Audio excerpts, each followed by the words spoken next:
Olá, bom, hoje então a gente vai conversar um pouquinho sobre o chatíssimo Deuses Americanos do Neil Gaiman. Sim, o que acontece com esse livro? Esse livro eu só peguei pra ler de novo, porque eu já tinha tentado ler esse livro há muitos anos, por causa do All About Gaiman, que é a maratona de leituras de Neil Gaiman. Não é maratona. Enfim, eu vou deixar o link pro canal da Maíra, vejam lá, ela tá fazendo um mega especial sobre Neil Gaiman pra comemorar o aniversário dele, etc. E como ele é, assim, um autor meio querido, assim, de nós todos aqui na internet, ela acabou deixando em aberto e convidando algumas pessoas pra falarem sobre Neil Gaiman durante esse mês também. Enfim, essa foi a minha pequena e singela contribuição para o projeto da Maíra. E eu sinto muito não ter gostado desse livro. O que acontece? Eu tentei ler esse livro da primeira vez, achei ele chato, horroroso, e aí eu parei esse livro, eu achava que eu tinha até avançado mais, mas eu descobri relendo que eu li, sei lá, tipo, 2 capítulos só desse livro. Eu parei de ler esse livro, isso é para quem já leu, naquele momento em que aquela deusa X, que é também uma prostituta, por algum motivo, está ali, trabalhando, digamos assim, e durante o ato ela pede para que o rapaz worship ela, né, que a adore, que fica dizendo, ó, grande Deus, eu não sei o que lá, coisas desse tipo durante o ato. E aí acontece uma coisa durante esse ato também, que eu falei assim, por que eu tô lendo isso? Aí eu larguei, né, porque eu tinha coisas mais legais pra ler. E aí faz pouco tempo eu respondi uma tag, um autor e 3 obras, e aí lá eu contei de novo que eu tinha abandonado, eu tinha achado esse livro horroroso. E aí nos comentários o pessoal me disse assim, ah, dá outra chance, né, provavelmente você não gostou do livro porque você leu a tradução. E aí o pessoal deu uma reclamada na tradução do livro e tal. Aí ok, vamos lá, vamos tentar novamente. E aí que eu acabei pegando esse livro emprestado. Só que a pessoa que me emprestou o livro me mandou esse livro num pacotinho da Livraria Cultura. Ou seja, eu não sei se foi um empréstimo ou se foi um presente. Fico muito chateada quando eu tenho que falar mal de presentes. Mas enfim, o que eu vou fazer? Não vou mentir pra vocês. Livro chato, gente. Mas tá, antes de começar a dizer que o livro é chato, deixa eu tentar contar o plot pra vocês. Quem sabe você aí se interessa pelo livro. Esse livro tem uma legião de fãs. E uma das coisas que mais me fez ter vontade de relê-lo é que o Bryan Fuller, aquele incrível, sensacional, que fez coisas incríveis como Dead Like Me, Pushing Daisies e Hannibal mais recentemente, tá trabalhando com Deuses Americanos. Vai ter uma série aí mais pra frente. Mas tá, se até Bryan Fuller gosta desse livro, gosta tanto que vai transformar em série, por que não? E aí que eu dei com os burros na água novamente. Muita gente considera esse livro a grande obra-prima do Neil Gaiman, só que eu particularmente prefiro continuar achando que Sandman é sua grande obra-prima. E aí eu tinha dito que eu ia contar o plot pra vocês e nem, né? Tô aqui reclamando do livro ainda. Gente, esse livro vai contar a história do Shadow. Sim, esse é o nome dele. A explicação do nome dele é bem blé e vai acontecer só no final do livro, que é quando você vai descobrir também quem é o pai de Shadow. Eu fui muito escorregadia, eu não estou dando spoiler. E eu prometo continuar escorregadia ao longo do vídeo. Enfim, Shadow foi preso. Quando a gente começa a ler esse livro, ele está na cadeia. E a gente não sabe exatamente por que ele está na cadeia. Apenas que ele cometeu um ato, assim, X, que ele deveria ter ficado 7 anos na cadeia. Acabou ficando 3, por bom comportamento, aquelas coisas todas. E aí faltam, sei lá, 3 dias pra ele sair da cadeia, até que os guardinhas o chamam pra conversar e falam assim, então, você vai embora hoje mesmo. E aí contam pra ele que a esposa dele faleceu. Então ele precisa ir logo, né, pro velório, aquela coisa toda, vão dar uns 3 diazinhos aí pra ele, e é isso aí então. Sua esposa falece, você está há 3 anos sem conviver com ela deve vir ali, fazer umas visitas, etc e tal. E você não esboça nenhum sentimento, nada. É tipo assim, ok, vou pegar o ônibus e vou ao velório da minha esposa. Aí mais pra frente a gente vai ficar sabendo que ela morreu num acidente de carro junto com o melhor amigo dele, que é o dono da academia onde ele trabalhava, que tinha prometido que assim que ele saísse da cadeia ia retomar o trabalho e tudo mais. Então perceba que morrem as 2 pessoas mais importantes da vida dele naquele momento, né? A esposa, que é seu apoio, e o rapaz, né, que é o dono do lugar onde ele trabalhava, que continuaria proporcionando então sua subsistência, aquela coisa toda. E você continua como uma porta, como um boneco de Olinda no livro. Tá tudo bem. Ele vai ao velório. No velório, a gente vai ficar sabendo... E, gente, eu juro que eu não acho que isso seja um spoiler, mas você pode achar. Então, se você tem algum interesse em ler esse livro daqui pra frente, é melhor você pular aí uns 15 segundinhos, tá? Porque eu vou contar como exatamente ela morreu. Aliás, é melhor as crianças saírem da sala também, porque ela morreu de um jeito bem... Muito bem, agora eu vou contar como é que ela morreu. Ela morreu fazendo sexo oral no melhor amigo dele. Porque é assim que as coisas acontecem na vida de Shadow. E aí, tudo bem. Só que faltou contar pra vocês que durante essa viagem, que ele tem que pegar avião, e trem, e ônibus, etc, pra chegar ali ao velório da esposa e tudo mais, voltar pra casa, ele vai conhecer um senhorzinho que vai oferecer pra ele um trabalho. Esse senhorzinho vai... Shadow vai dizer, escuta, eu não conheço o senhor, como assim? Você vai me oferecer um trabalho? Qual é o seu nome, né, por favor? E aí ele vai dizer assim, qualquer coisa do tipo, que dia da semana é hoje? Ah, hoje é quarta-feira. Ah, então meu nome é quarta-feira.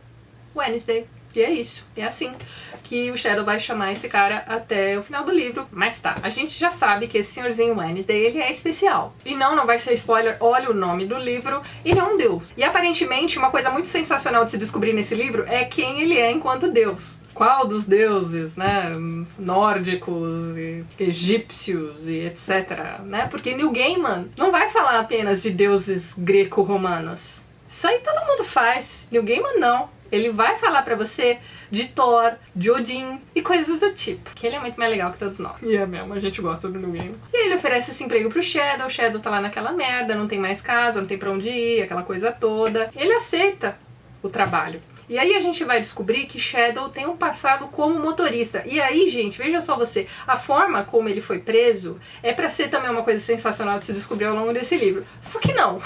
A hora que a gente descobre por que ele foi preso, fica assim...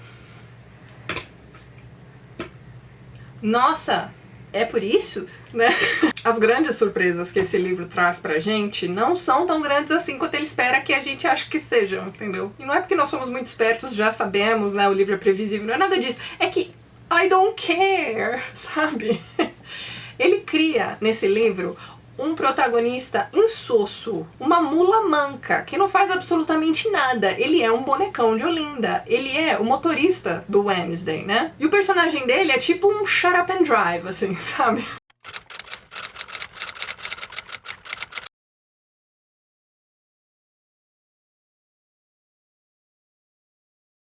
E ele fala, ok, vamos. E dessa forma a gente vai descobrir então, junto com o Shadow, nessa road trip, porque esse livro também é um livro de road trip, a gente vai descobrir vários lugares diferentes dos Estados Unidos. Ele não vai passar pelos lugares óbvios, ele vai passar por lugarzinhos assim, escondidinhos e tal, e isso é bacana no livro. Aparentemente Neil Gaiman teve a grande ideia para escrever esse livro quando ele foi pra América pela primeira vez, e aí ele escreveu sobre uma road trip que ele mesmo tinha feito, né? Então durante essa road trip ele foi tendo as ideias pra escrever esse livro, ele foi parando em hotéis, escrevendo trechos e etc. Então assim, a concepção do livro é 1000 vezes mais interessante do que o próprio livro. E isso tá na introdução dessa minha edição comemorativa de 10 anos. Eu, infelizmente, não tem como saber, eu já passei a minha edição da Conrad pra frente há muito tempo. Eu não sei dizer se essa introdução sensacional, escrita por ele mesmo, né, pra essa edição especial, tá na edição brasileira. Mas eu vou deixar o link lá embaixo, através do qual você pode adquirir o e-book. E essa edição também vai trazer, gente, o texto integral, o texto escolhido pelo autor, ou seja, é como se fosse a edição estendida de um filme. Agora pensa ler a edição estendida de um livro que você não gostou. E não é nem que tem hobbits cantando aqui, não.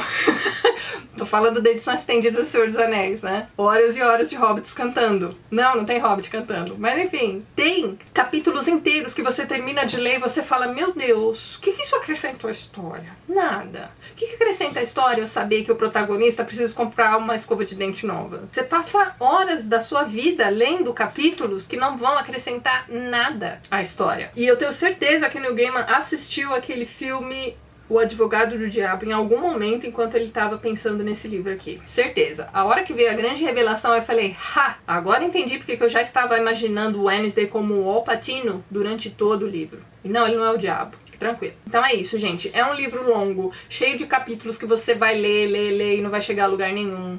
É uma colcha de retalhos. Vai chegar um momento aqui do livro que você vai se pegar pensando assim, nossa, eu acho que deixei passar alguma informação importante. Mas eu vou dizer pra você que isso só seria resolvido com uma segunda leitura, que é o que eu não vou fazer. Então, eu sei que vai ter muita gente nos comentários me dizendo, Tatiana, você não gostou do livro porque você não entendeu o livro. Aposto, toda vez que eu digo que eu não gosto de alguma coisa, alguém me deixa esse comentário. Mas assim, gente, você não precisa ser a pessoa mais transcendental do Paranauê todo pra ler esse livro, não. O que vai acontecer aqui é o seguinte, para você entender todas as referências, você vai precisar ler esse livro com a Wikipedia aberta em algum gadget seu aí, tá? E mesmo assim você vai perder muita informação, assim, você vai perder muita referência à cultura pop, se você não foi filho dos anos 80 ou 90. Tem referência desde a programa de talk show, tem referência a Clube da Luta, né? Eu cheguei a comentar com vocês naquela postagem. Eu fiz uma postagem quando eu cheguei, eu não tava nem na metade ainda desse livro, quando eu já tava assim, meu Deus, esse livro acaba. Eu fiz uma postagem no blog com o mini vlog, eu vou deixar o link lá lá embaixo, caso você tenha interesse. E tem muita referência a músicas também. E nada disso vai estar em nota de rodapé, tá? Você vai ter que caçar do nada. Então tem um momento aqui em que o Wednesday vai pedir pro Cheryl, né, que eu apelidei na minha cabeça de Shut Up and Drive, vai pedir pro Shut Up and Drive, então, ir pra São Francisco. E aí ele diz assim, ó: Flowers in your hair are optional. Então se você não conhece aquela música linda do Scott McKenzie, que é uma daquelas músicas que toda vez que eu tô chateada, brava, o dia tá horrível, se eu ouvir aquela música eu vou ficar bem. A música se chama If You're Going to San Francisco. Vocês nunca ouviram essa música? Vou deixar o link lá embaixo pra vocês ouvirem. Então tem isso, o livro todo. E isso é uma coisa bacana do livro. Só que para você pescar essas informações, para você pescar essas referências, as histórias incidentais são 1000 vezes mais interessantes do que as histórias dos personagens, né, principais do livro, do que a trama principal do livro. Eu acho que é isso que vai dar a grande graça no seriado que vai ser feito à TV. Eu já imagino o Brian Fuller fazendo qualquer coisa do tipo os 10 primeiros minutos de cada episódio sendo uma historinha aqui, né, que é contada aleatoriamente. Quer dizer, não é aleatoriamente, você precisa ler o livro. Enfim, essas historinhas, né, desses personagens X são 1000 vezes mais interessantes. Então, assim, não vou dizer pra você, joga esse livro fora.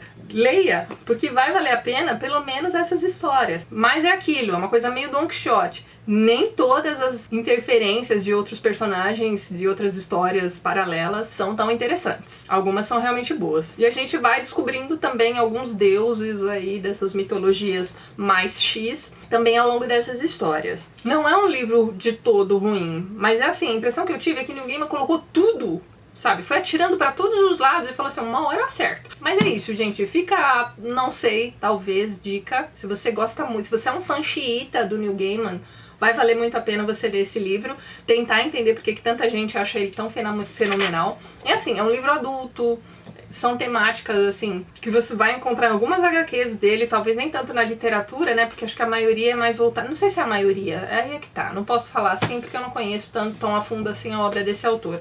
Mas é um livro frio, pesado, de certa forma mais intelectualizado, vai requerer esforço da pessoa que tá lendo, porque ele é um livro de fôlego, principalmente se você pegar essa edição sem cortes aqui, que tem mais de 500 páginas. E a letra é super miudinha, não sei se tá dando pra vocês verem. Então é um livro de fôlego. Uma coisa muito interessante que tem nessa minha edição aqui também, que eu imagino que na edição brasileira a gente não tenha isso, é um capítulo em que Shadow, né, que fica encontrando deuses, né, pela América, ele vai encontrar Jesus. Então ele fez esse capítulo extra, tá aqui no apêndice do livro. Pra não dizer que eu não gostei de nenhum personagem desse livro, talvez isso seja spoiler para alguém, eu gosto bastante da Laura, né, da esposa dele, depois de morta, porque ela meio que volta meio que como um zumbi. E ela vai tratar esse marido, né, desse jeito também, meio shut up and drive, entendeu? Tipo assim, te traí com seu melhor amigo, o que você vai fazer agora? Já tô morta.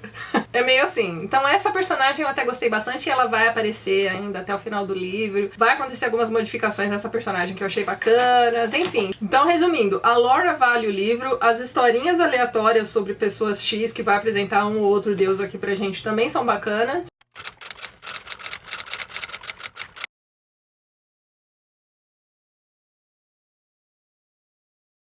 As referências são legais, se você tiver, né, uma cultura pop inútil aí, forte na sua vida. E é um livro que fã de Neil Gaiman vai ter que ler em algum momento. Eu estou, como é que eu vou dizer? Eu fiquei satisfeita comigo mesma quando eu terminei de ler esse livro, porque eu falei, putz, consegui terminar de ler esse livro. Foi uma luta, mas consegui. Não acho Neil Gaiman um autor pior do que isso. Vocês sabem, quem acompanha o meu canal sabe que eu não acho que o Neil Gaiman é um autor infalível, muito pelo contrário. Eu acho que ele já falhou várias vezes. Nem tudo no Livro do Cemitério é uma maravilha, apesar de eu gostar bastante do Livro do Cemitério. O Lugar Nenhum é um livro que eu detesto com todas as forças, mas eu ainda... Eu tenho dúvidas agora se esse Strike 2 aqui, que foi o segundo livro dele que eu li e não gostei, foi pior do que o Lugar Nenhum. Os dois estão ali na mesma, né? Pensando agora, talvez esse livro tenha mais detalhezinhos que eu tenha gostado do que o Lugar Nenhum. Então, provavelmente, Strike 2 foi menor do que o Strike 1. Tem algumas HQs dele que eu não gosto. Aquela Dias da Meia-Noite tem pelo menos uma meia dúzia de histórias ali que são...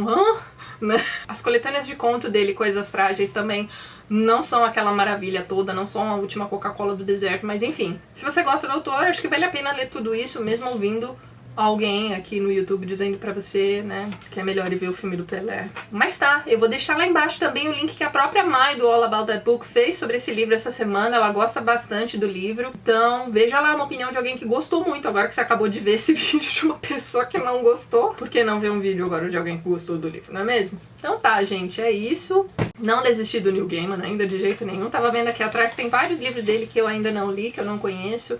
Stardust eu nunca li, só vi o filme. A Nancy Boys eu ganhei na caixa postal, preciso ler ainda. Coraline ainda não li. Good Omens ainda não li. E o Smoke and Mirrors. Então tem muita coisa dele que eu ainda não conheço, né, em literatura, digamos assim, livros dele que eu não conheço. Tem muita HQ dele que eu não conheço ainda. Então, assim, ele é um autor muito prolífico. Ele escreve muito, ele é tipo o Stephen King, assim. Acho que eles ficam competindo pra ver quem é que escreve mais, assim. Mas como acontece com o Stephen King, que também não é um cara infalível, ele tem muitos livros ali que eu não gosto nem um pouco. O Neil Gaiman também de vez em quando vai acertar, né? De vez em quando vai sair um iluminado aqui na obra do Neil Gaiman. E é isso, estamos então no aguardo. Parece que em 2017 teremos então a série do Brian Fuller. Quando isso acontecer, quem sabe, né, me dê uma coçadinha aí pra reler, de repente, um capítulo por mês aqui. Mas o fato é que a gente ainda vai conversar em algum momento, se não nesse canal, em algum outro, sobre Neil Gaiman, Deuses Americanos, o livro e a série. Certo, então? Então é isso, gente. Se você gostou do vídeo, não esqueça de dar aquele joinha, ajudar a compartilhar com os amiguinhos. Um beijo pra todo mundo. Até mais.